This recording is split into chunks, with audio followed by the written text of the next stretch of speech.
Welcome to the intersection of technology, cybersecurity, and society. Welcome to ITSP Magazine. You're listening to a new Redefining Security podcast. Have you ever thought that we are selling cybersecurity insincerely, buying it indiscriminately, and deploying it ineffectively? Perhaps we are. So let's look at how we can organize a successful InfoSec program that integrates people, process, technology, and culture to drive growth and protect business value. Knowledge is power, now more than ever.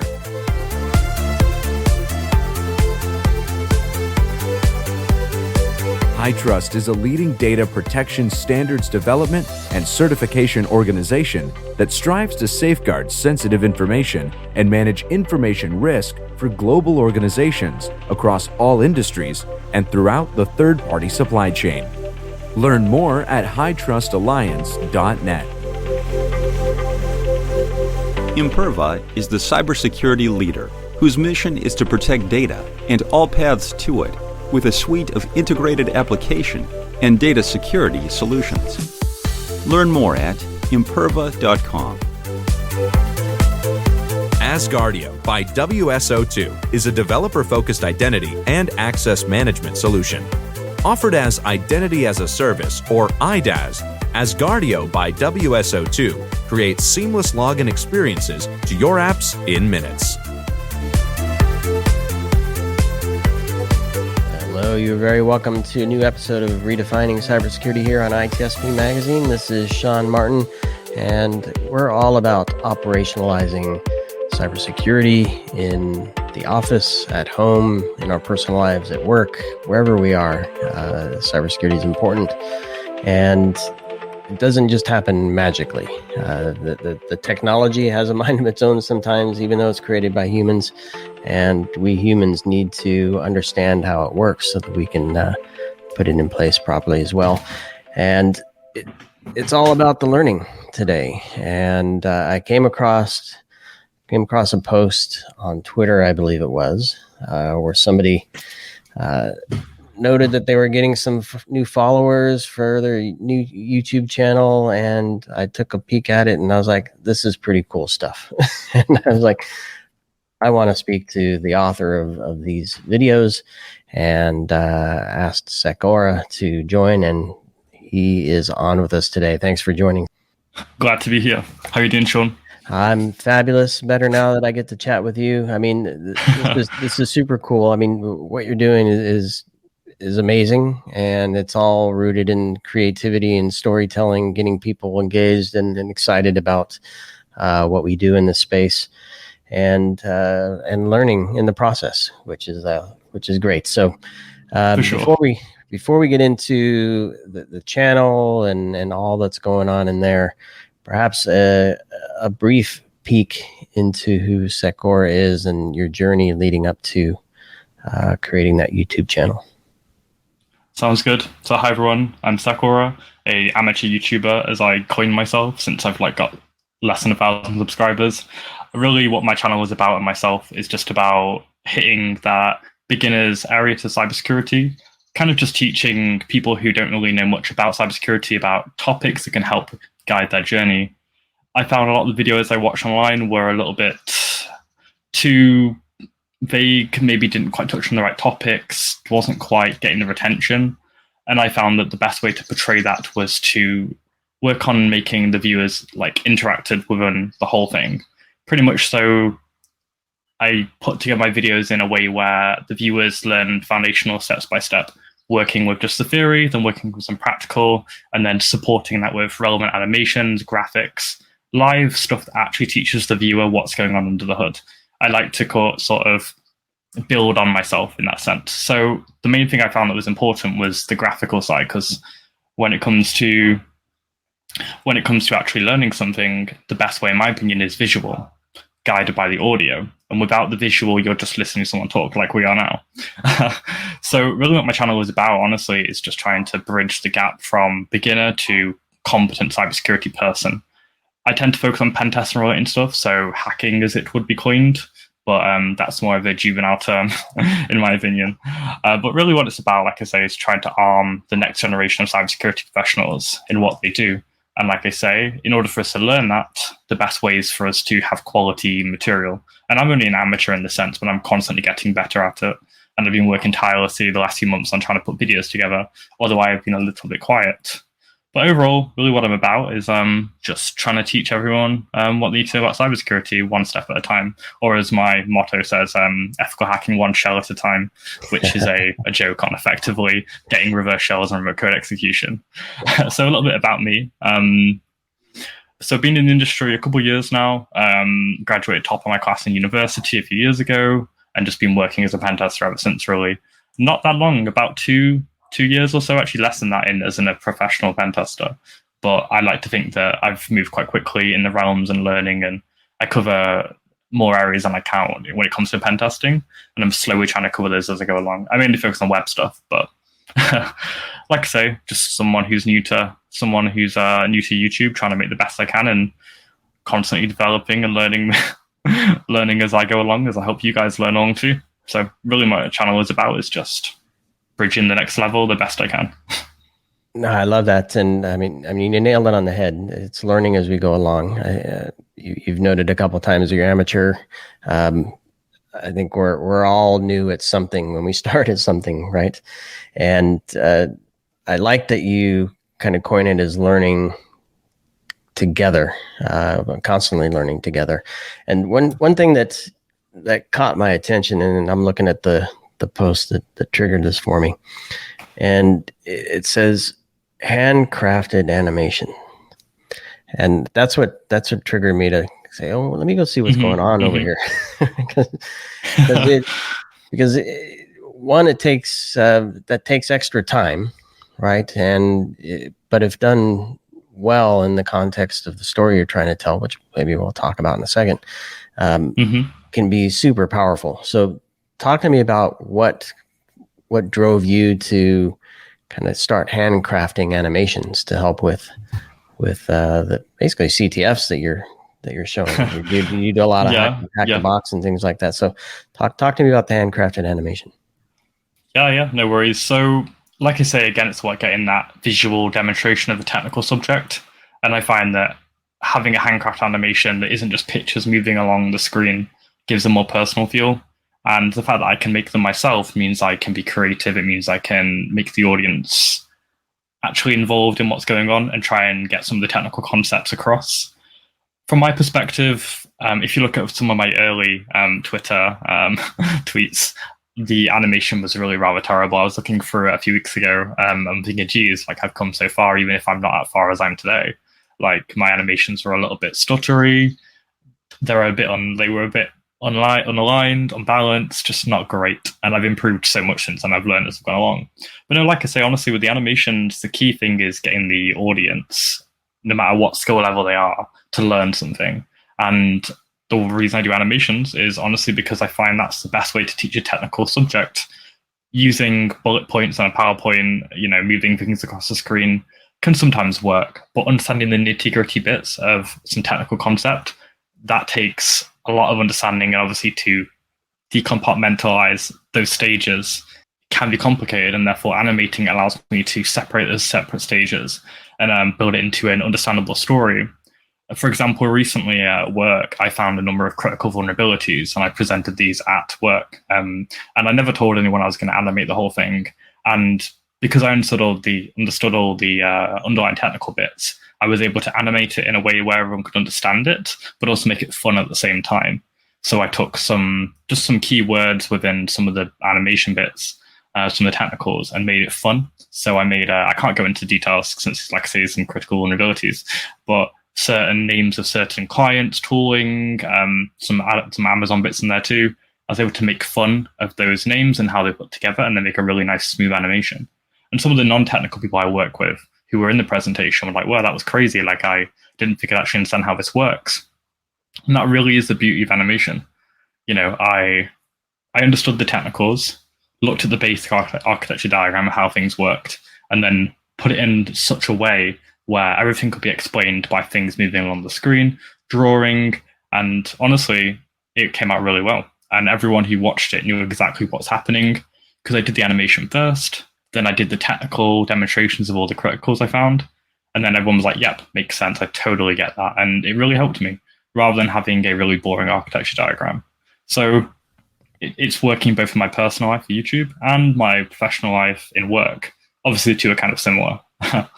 So yeah, it's been a journey, and I'm constantly getting better. Honestly, it's just been a great experience, and I'm just constantly moving at it. Really.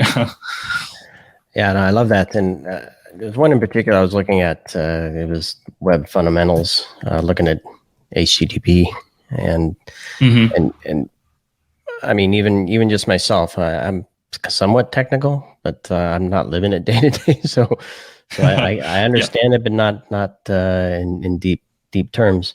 And just the way you draw and animate, and the use of colors to show which parts are in the header, which parts are in the body, where does the cookie live, those kinds of things for the requests, for example. It's funny you mention that one, because that was one of my earliest videos. PowerPoint. I'm sorry, go ahead. Say it again. As it's funny you mention that one, because that was one of my first few videos I released. And that's actually the video I was referring to when I was like, this animation's not actually that good. But even though the animation wasn't amazing, you still understood. So the concepts behind it were still there, and the logic. If you just ignore the crappy drawings and focus on what I'm actually doing and the data moving around and the state changes, obviously then it reinforces it in your mind. It's funny you mention that one because since then I've improved massively. But for sure, it really helps. It really does help, like having those animations and those stages go through. Yeah, absolutely. And talk to me about maybe because the story is the big part of this one in particular. Is a little over 22 minutes. That's quite a story you're telling in there. Maybe talk to us about how you kind of organize the story you're going to tell, and is it inspired by things you're looking at already? So the animations and the videos I put together, the story behind that is what you mean? Yeah. Yeah, so simply I would take a concept, something that I think maybe just isn't represented quite so well on YouTube, or I'm building a foundation.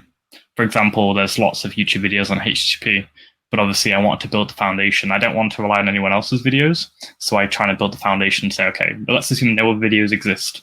I want to teach what HTTP is. And then off the back of that, then I can say, right, the viewer now knows what HTTP is. Let's now teach about cookies, security, cross-site scripting. So the way I approach it is from a zero knowledge basis, or at least I try to. So I will first of all pick a subject, which in my case is web fundamentals. Web security is an area that I'm quite big on. I enjoy it, and I think the availability for people to actually do web security is far easier than, say, Kubernetes or mainframe stuff. So it's a great topic to hit, really. So when it comes to me deciding, I pick a topic which is going to be relevant and actually help someone, and try and present it in the best way I can. So I will first of all learn the technicals, the research stages, you would call it. Obviously, I know the topic first. I go research it, find all the information about it, because I don't want to be misrepresenting information. I don't want to tell someone, oh, this is true, when in fact it's false, just because I wasn't prepared. So I understand all the technicals first, and then kind of storyboard what I want to do. So I look at, okay, what areas can I animate versus what areas can just be a title? And in that case, I simply just find those areas and say, okay, so now we know what areas I'm going to animate. I want to go ahead and actually figure out those individual smaller storyboards. So what's going to be the first part? Well, the first part needs to be describing what HTTP is. And the second part needs to be then explaining what the purpose is, what it does, and then a very basic example of, say, HTTP in this case. So just kind of doing a very, very basic example, referencing it to how you know how web applications work, and just using a browser. And then build on that. You know, the animation starts off simply just sending a request and then looking at the response. And like I say, I wasn't a massive fan of the animation looking back, but obviously from your end, you've learned something from it, so sounds good to me. But really, it's a case of just compartmentalizing what the viewer needs to know and building on it as though they've never watched any videos on this before. So using existing knowledge they may have, you know, very basic stuff, foundation, using a browser, going to a website, that's about as much as I assume the viewer knows. So I try and, of course, teach them the stuff they need to know and then take it forward minute by minute. And obviously, as the video progresses, the topics get more technical, and I try and make sure that everything I include that's new information, I've backed up previously. You know, for example, later on, we're looking at like certain requests which you probably never use and never see in a web application.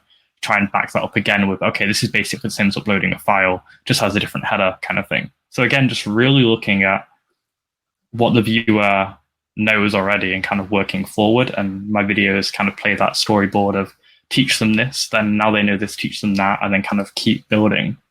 So like I say, with the animation, I try and make it as clean as I can and as simple as I can, but also as visually entertaining as I can. I haven't released a video yet, but my SQL injection video, that has got a lot of things which I talk about that, and it is far better. And I've really made the effort to really get the viewers entertained. And I've had a dozen people review the video, and all of them have been able to get through all 18 minutes of it. And that is a solid 18 minutes of pure me cutting every second out, not having a single second wasted. And they were all retained throughout. And that had animations, code, live practicals, simple titles. It all amasses together to create a story. And again, I use the same concepts. I'm simply just taking a topic, SQL injection, assuming the viewer has very little knowledge of anything other than, what, for example, a database is. They have a rough idea what a database might be, what it means, but I explain that too.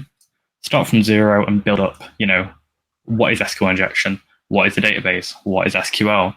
Let's look at how SQL works. Let's look at a demo of SQL injection. Let's use some blind injection, getting more and more advanced as we go along. And like I say, I have 18 minutes just chock full of, no time wasted snippets. And although that's a long time, I never aimed for that long. That's what it's ended up being. But I think those 18 minutes are a solid 18 minutes of pure learning. And I cover so many topics within those areas that anyone watching should be pretty competent afterwards. Hence why when I'm going to name the video something like, Unleash the Power of SQL Injection, because I truly believe that's what the video represents. Because from my end, that's all I ever want to teach the viewer.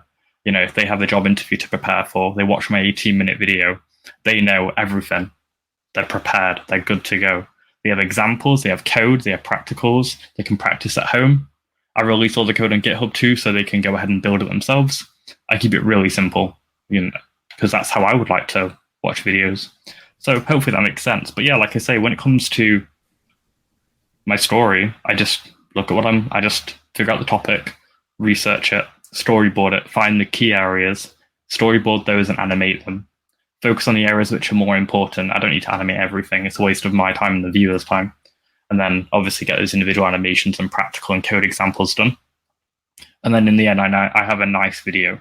And again, I'm still an amateur at this, of course, but I'm getting better on every iteration. And that's my key thing. My videos back then weren't so good, but they're far better now than they ever were before. Yeah, you're hard on yourself, man. Unnecessarily so, I'll say. I just because the comments in the videos are the people are commenting posts are very positive for the work you're doing, and you touched on one audience type for this. So this is somebody who might have a job interview and could use this as a way to help them prepare for that. How, do you have a vision or in your mind who's sitting on the other side of that video and what they will likely do with it once they learn from it? Honestly, anyone. I know there's a certain YouTube channel called Fireship. They aim their videos at technical people who already know the stuff. Whereas my videos, yes, it does focus on obviously some technical bits. It does, for example, assume you know how to write Python code, but I explain the Python code as I get through. So the vision of who I think is on the other end of the screen is pretty much anyone. I sent my videos to technical people who already know the subjects and they've learned something, to non-technical people who are just curious about what it is I'm actually doing and they've learned something. And really, it's anyone. But when it comes to job interviews, I think, let's say that I was having a job interview and something I needed to learn from zero is SQL injection, for example. You watch my 18-minute video and you're going to have a great portfolio of things you can talk about just from my video, provided that you understand everything that goes on from start to finish. But of course, I've tried my best to make sure you do. And I think it's pretty guaranteed that you will. So in terms of audience, anyone really. But at the same time, I try and make it ready for beginners, because I think beginners, there's more people who are wanting to get into cybersecurity and don't know how to than there are people who are already in cybersecurity. There's quite a lot of gatekeeping in the subject area, because I think it's quite a daunting area. And I think if I can make someone's life a little bit easier and getting into just even knowing SQL injection alone, then obviously I'm happy. That's all I ever want, really, is to teach people skills required to make them successful. Yeah. And I've had juniors review my work too, and they've learned a bunch from them, inside and outside of YouTube. Well, I'm picturing an engineering department, a group of developers building the next whiz-bang web app for their company, and having no clue about any of the AppSec stuff, web app stuff, and they'd be a perfect audience for this, because they obviously have some technical background, obviously building code, building web apps, of course. I could totally see them sticking into this, and as a team doing lunch and learn. I do actually have a series which is for that code side, my OSWE series, where I build a bunch of web apps and break them, like with 5 or 6 steps to do it, with some pretty cool attacks in there. So that series alone is tailored for those kind of people, because we literally write a web app from scratch, do the PHP, SQL, JavaScript, Python. There's a bunch of things we do in there, and that's my OSWE series, which doesn't have any animation in it, but can back up exactly what you're saying with the group of engineers. So I think my channel is pretty much for everyone, really. But I've had a lot of good feedback on that series alone, even independent of the animation. So if they watch both my series, as animated and non-animated, I'm sure they would learn something for sure. Nice.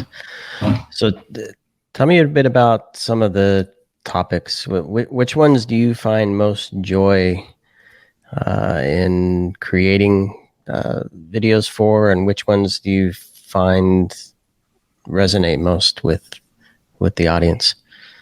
It's kind of hard to say in terms of resonation with the audience, because my channel is so small that I don't think YouTube treats it very well. Like, I think that if I have a decent amount of subscribers compared to the amount of views I get around probably 25 views a day on my entire channel, which is hardly any. Like, it's a tiny amount. But at the same time, like, of the I get 2 to 3 subscribers a day, which is quite a significant amount when you compare it to someone who gets like a million views on their video and they have like 100 subscribers. So I think in terms of resonation, I think people are quite likely to subscribe to me and like my content. And I don't have a single video I think I think most of my videos are 100% liked, with 50 or so likes on each video or more for a small video, which is quite a fair amount. So I think it resonates well. Yep. But I find that in terms of viewership, the most popular I've had is my OSWE series. So, you've heard of OSCP, the Offensive Security Certified Professional cert, which is like a pen testing cert. I have an OSWE series, which is the Offensive Web Security certification, which I did about a year ago. Did some videos on, which is in reference to those engineering things we spoke about before, about writing the code and securing it. So a lot of people go to those OSWE videos, but I think in terms of resonation, those are the main ones. But from my perspective, I don't enjoy doing those videos as much as the animated ones. I think SQL injection, for example, and I mentioned it a dozen times at this point, it's a covered topic. Like, there's thousands of videos on the topic, and yet here I am making it anyway. Because like I say, I think, yes, they exist, but I think I can do it better. And at the very least, if I don't do it better, I can at least learn for next time for the next video I release. And I think when I do release this video, it should hopefully resonate with people, because I put a lot of effort into it. But at the same time, I think that the only thing I care about is that people learn stuff, and I enjoy building and creating original content for people. My Hack the Box videos are mostly me just doing the box as quick as I can and explaining it as best I can. They're quite recorded once and uploaded pretty much with very minor editing. Whereas my SQL injection video is taking me like 3 or 4 days to edit the whole thing pretty much straight. A lot more effort has gone into it. I put a lot more effort into making it fun. Like, there's some memes in there, there's some GIFs, little clips here and there. But I've made sure that the key point from start to finish is the viewer is constantly learning stuff. For example, like, I have the subscribe animation says you should subscribe during a clip of something else, not during the actual content I'm trying to teach. So it doesn't dissuade the user away from the content into the subscribe button, because I think that's not what I'm after. I don't really care about subscribers, but just reminding them to subscribe. So the reason I put my videos together like that is because I care more about the content, the learning. So when the subscribe button does pop up, it's on some irrelevant video, like a little Giphy meme thing, versus the actual content of me coding, which will again move the user away from my code that I'm writing. Hopefully that answers your question. I think I tangented there a little bit. No, it's all good stuff. Your question. Because you covered something else I wanted to maybe hear from you about quickly, which is just kind of the effort. I don't know if you have different styles. Obviously, the hack the box ones are different than the cert ones, different from the animated ones. Do you have a strategy for which ones you do, when, how often? You mentioned like 3 or 4 days to edit, to create and edit the animated ones. It's 3 or 4 days mostly because I'm getting better at editing versus being already good and being streamlined. For example, my graphics tablet, which I draw with, broke last week. I think it was Wednesday. So I haven't been able to draw anything. So I've had to just purely edit and basically make up for the lack of editing, lack of animation.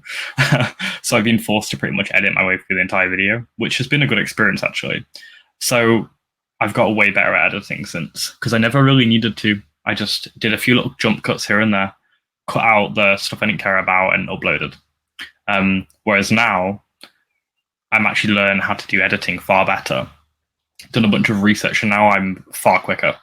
Like, it took me 3 or 4 days, but if I were to redo the project tomorrow from scratch, it'd take me probably a day, 2 days, because I'd be just far better at it, far more efficient, far quicker. I would just know more how to do it. So I think it's a case of obviously just iteratively learning more and more as I go along. So in terms of like my videos though, like hack the box. So I first of all have to pwn the box, which basically means solve the machine, which is a bit like saying you're trying to solve a Sudoku puzzle. Might take you 5 minutes, might take you 5 hours. I've done some really difficult machines and some very long-winded machines. And those complicated machines, it might take me 10 seconds to do the attack if you were to like speedrun it. But to explain it to a user whilst doing it, that can take time. So I had a video a little while ago, I think it was early access. And even some of the other YouTubers who've got 10,000, 20,000 subscribers were like, this is an insanely complicated video. Like, because there's so many steps in it. I had probably 100 timestamps of all the individual steps I do to solve the box. And it was only a hard machine too. It wasn't like an insane. So hack the box isn't easy. Is easier to record. But I also have to solve the machine first, which can take me 5 hours, can take me 10 hours, can take me a weekend. So, and they expire every week too. So let's say I release a box on Saturday. Alongside my actual job, I have to solve the next box. And it might be hard, it might be an insane, it might be an easy rated machine. I look at how long it took the person, because there's a first board thing, who solved this box first when it came out. If it's like 2 to 5 hours, I'm like, yeah, I'm not touching that box. I don't have the time to do it. I don't have the capacity to do it. But if it takes them like an hour and a half, then I'd be like, okay. And bear in mind, these are some of the best guys in the world. They're the first person to solve the machine. So their 1.5 hours might take me, say, 3 hours, because they're just much better at it than me, which is obviously fair enough. But it might take me, 12 hours to solve a machine, and the video might only take me 45 minutes to make. So all in all, it took me 13, 14 hours to actually get the box out there. But of course, me just solving the box, I'm just chilling, just doing it, just learning as I go along. It benefits both ends. So they are easy to record, but I also have to solve them first. So it goes both ways. In terms of like animation videos, I have to obviously do the storyboarding, do the animation, and I was using Krita before, which is a free animation drawing tool. Amazing program, and I honestly recommend it so much for people who don't want to pay for software, because it pretty much does everything I wanted to, but it wasn't quite meeting my needs. And I highlighted that on Twitter as well. I said, hey, this tool I was using, it was great, but just not fitting my needs. So I upgraded to Adobe Animate. And Adobe Animate is better, but I wouldn't say it's amazing. I think I am held back just by the software. But at the same time, it's an improvement, so I'm not going to complain. But that can take me a while as well. Certain things that Krita has that Adobe Animate doesn't have, or vice versa, slows me down. Software being buggy slows me down. Me just ruining something slows me down. I've done a lot of animation that I just haven't included. But I'm getting better at making animation that's going to be in the video, better at streamlining it, better at organizing my work and the way I do stuff. Like, for example, with my animations, I draw every bit by bit. I don't just draw the animation and make it move. I actually animate me drawing the thing I'm drawing.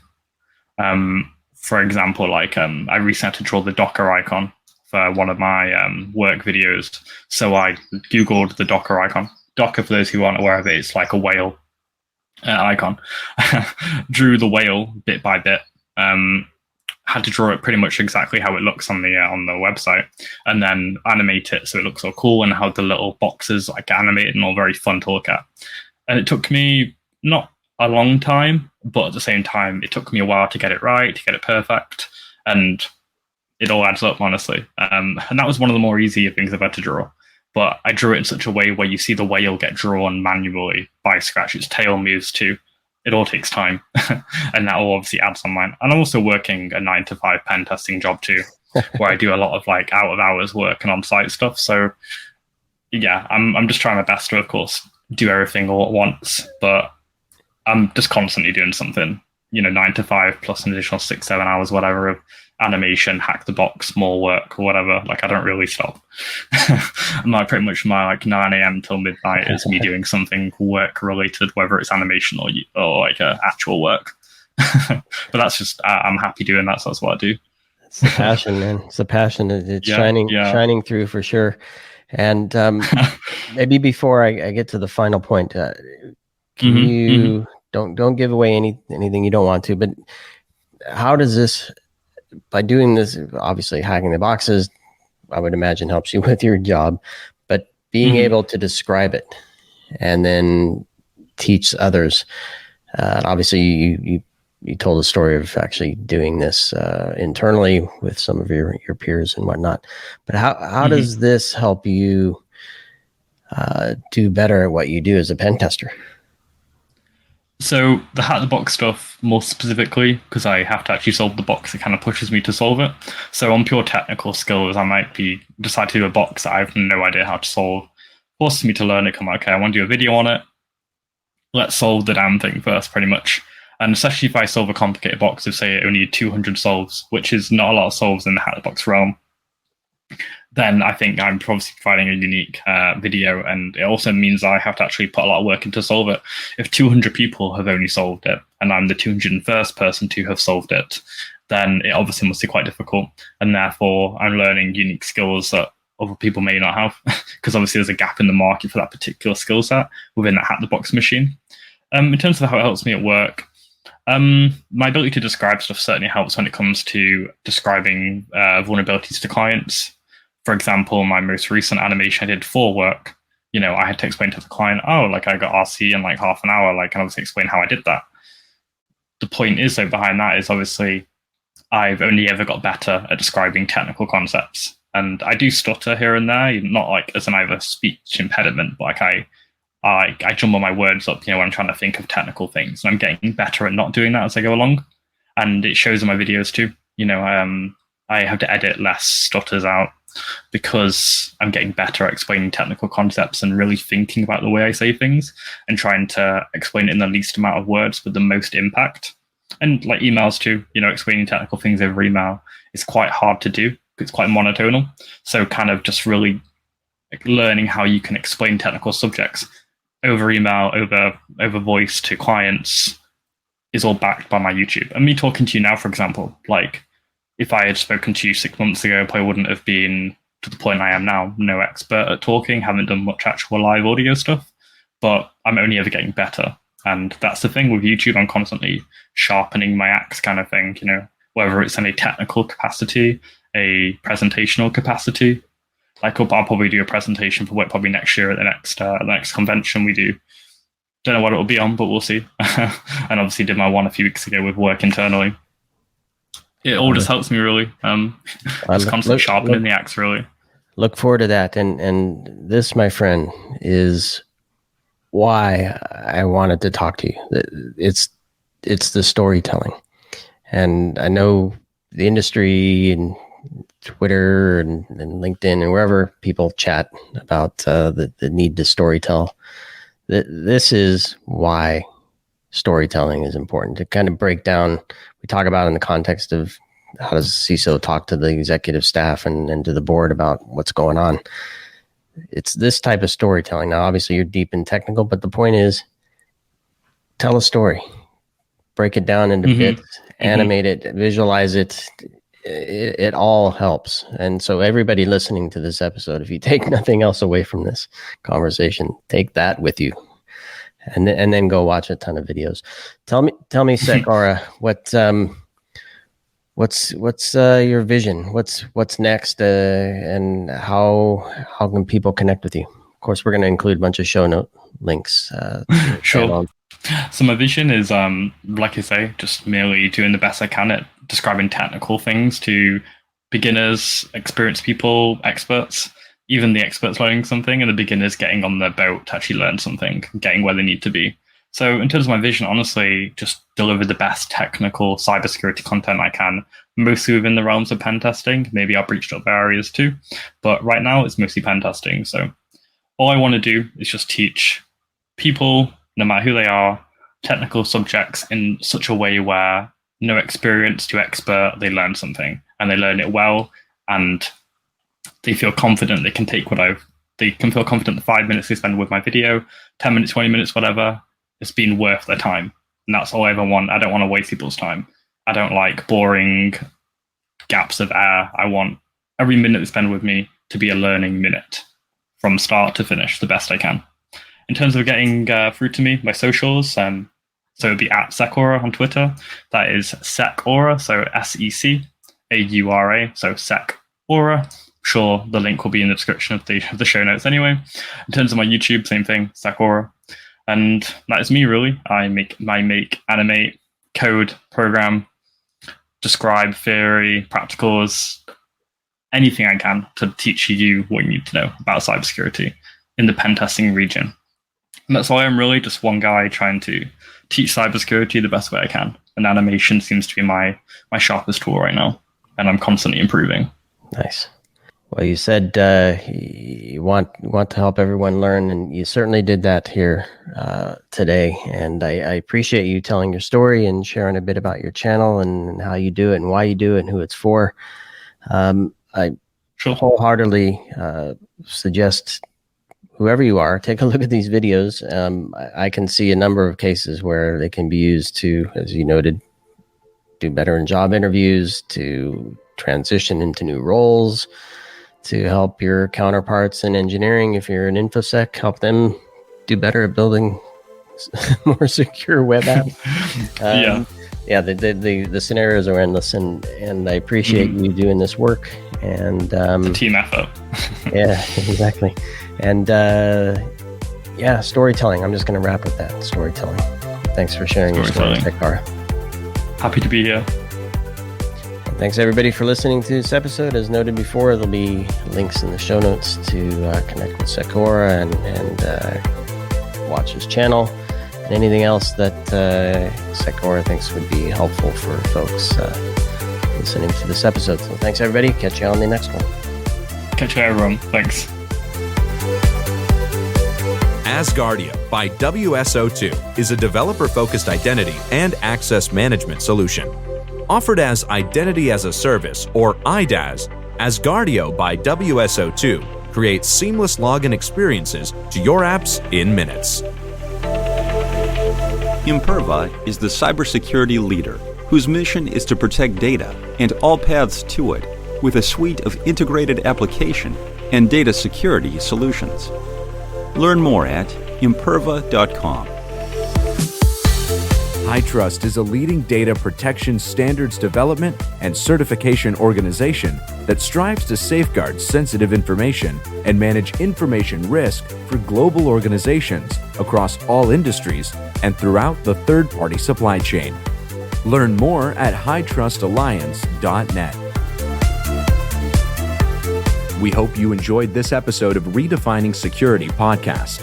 If you learned something new and this podcast made you think, then share itspmagazine.com with your friends, family, and colleagues. If you represent a company and wish to associate your brand with our conversations, sponsor one or more of our podcast channels. We hope you will come back for more stories and follow us on our journey. You can always find us at the intersection of technology, cybersecurity, and society.